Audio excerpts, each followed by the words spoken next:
Hi friends, आज आमे बनैबा cake बिना मैदा रे बिना चीनी रे एकदम हेल्दी उपाय रे बनैबा। आज मु जेउ सब सामग्री यूज करी केते परिमाण रो यूज करूची आउ केउ ब्रांड रो यूज करूची सब शेयर करी। तो डेरी न करी चलंतु देखि नबा आज रो रेसिपी। जेहेतु आमे हेल्दी केक बनैबा तो एठी मु पाउडर गुड़ नहीं पाख ग्रोसरी दुकान बा सुपर मार्केट रे ए इजिली मिली जिवो। मेजरमेंट करी मु एठी 100 ग्राम रो पाउडर गुड़ नहीं। जदि पाउडर गुड़ नाही तो नॉर्मली जे मुंडा गुड़ मिले ताकू भी 100 ग्राम रो नहीं परिबे। तापरे मीडियम फ्लेम रे कड़ाई बसई गुड़ देबा। जेतिकी गुड़ नैथिबे तार अधा पानी नेबे। गुड़ा पानी को एमती गोलई फुटिबा को देबा। पानी फुटी आसिले गोटे छोट चमच कॉफी पाउडर देबा। आपण माने जे कोनोसी ब्रांड रो कॉफी पाउडर नहीं परिबे। कॉफी पाउडर को गोलई नेबा।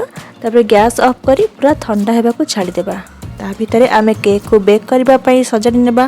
तो बेक करबा पई सब बेले एमती मोटा जिनिस नेबा। तो मु एठी गोटे टॉप नेची। आपण मोटार कड़ाई भी नहीं परिबे। ता भितरे एमती गोटे स्टैंड देई घोड़े लो फ्लेम रे फ्री हीट करी नेबा। तापरे केक टिन सजाडी नेबा। तो गोटे बटर पेपर को केक टिन साइज रे काटी नेची। ता ऊपर किछि तेल बा घी लगे नेबा। केक टिन रेडी हे गला एबे साइड करी नेबा। तो गोटे बड़ पात्र रे गोटे छाणी रे गुड़ पानी को छाणी नेबा। तापर सेतिरे 1/4 कप बा 4 बड़ चम्मच रिफाइन तेल नेबा। एबे सेतिरे भल बास्ना पई गोटे छोट चम्मच वैनिला एसेंस यूज करूची। सब को भल भाबे मिक्स करी नेबा। तापर आउ गोटे छाणी रे गोटे कप अट्टा नॉर्मली आमे जे अट्टा रुटी करि थाउ तो सेही अट्टा मु एठी नेची। हाफ कप मिल्क पाउडर मु एठी अमूल मिल्क पाउडर यूज करूची। अट्टा और मिल्क पाउडर को एमती चलै नबा। तापर एठी 3 बड़ चम्मच कोको पाउडर देउची। एठी बेकिंग पाउडर नेची गोटे छोट चम्मच। बेकिंग सोडा नेची 1/4 चम्मच माने आधा छोट चम्मच रु भी कम। तापर एठी मु गोटे पिंच लूण नेची। एबे याको चले नेबा। तापर मिक्स करी नेबा। निहाती हमको एठी पानी दरकार पड़िबा। तो अल्प अल्प पानी दे गोटे बैटर बनैबा। सांग माने मने रखिथिबे जे कोनोसी केक रे जेते सब सामग्री यूज होउची सब को एमती छाणी की देबे। एमती छाणी की देबा द्वारा केक रे जे सब गोटालिया होई गोटा गोटा रही जाए से प्रॉब्लम हेबनी। तो एका बेले अधिका पानी न दे अल्प अल्प पानी देबा। देखंतु एबे आमे एथिरे विनेगार देबा 1.5 छोट चम्मच।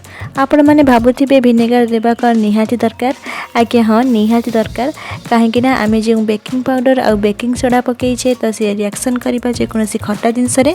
तो आपण माने जदि एठी विनेगार देबा को चाहू नाहंती ताले हाफ कप फ्रेश दही भी नहीं परिबे। देखंतु एमती रिबन कंसिस्टेंसी करिवे बेसी पानिया करिवेनी। एबे आमे केक टिन ने दे देबा। एमती टैप करी नेबा जेमती किछि एयर न रुहे। एठी मु किछि वालनट नेउची। आपण माने जे कोनोसी ड्राई फ्रूट्स दे परिबे। एबे प्री हीट करी रखि दिबा पात्र रे देई कवर करी 45 रु 50 मिनिट लो फ्लेम रे बेक करिबा। 50 मिनिट परे देखंतु गोटे टूथपिक द्वारा चेक करी नेबा। देखंतु टूथपिक एठी पूरा क्लियर आसुची। एठी हेई जाईची। जदी टूथपिक क्लियर न आसुथाय आउ 10 मिनिट बेक करिबा को देबे। तो एबे याको काढी देई ठंडा करी नेबा। केक को ठंडा हेबा को देबा। केबे भी जल्दी जल्दी रे गरम गरम काढीबेनी नहले भांगी जिवो। एमती चारि पखरु गोटे छुरी सहायता रे छड़ई नबा आराम से काढी होई जिवो।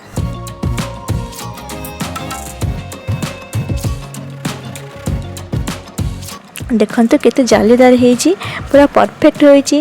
टेस्ट तो बहुत बढ़िया होइतिला। जणा ही पड़िलानी ए अट्टा रे होईची। अट्टा अट्टा न लागिबा पई आमे एथिरे मिल्क पाउडर देइछे। एते सॉफ्ट हेची काटिबारो ही आपण अनुमान लगे पारुथिबे। तो एई प्रोसेस रे दिने केक बनांतु केमिति लागिला मो सह शेयर करंतु। जदि वीडियो भल लागिची तो वीडियो को लाइक शेयर और चैनल को सब्सक्राइब करबा को भूलंतु नहीं। रहूची धन्यवाद।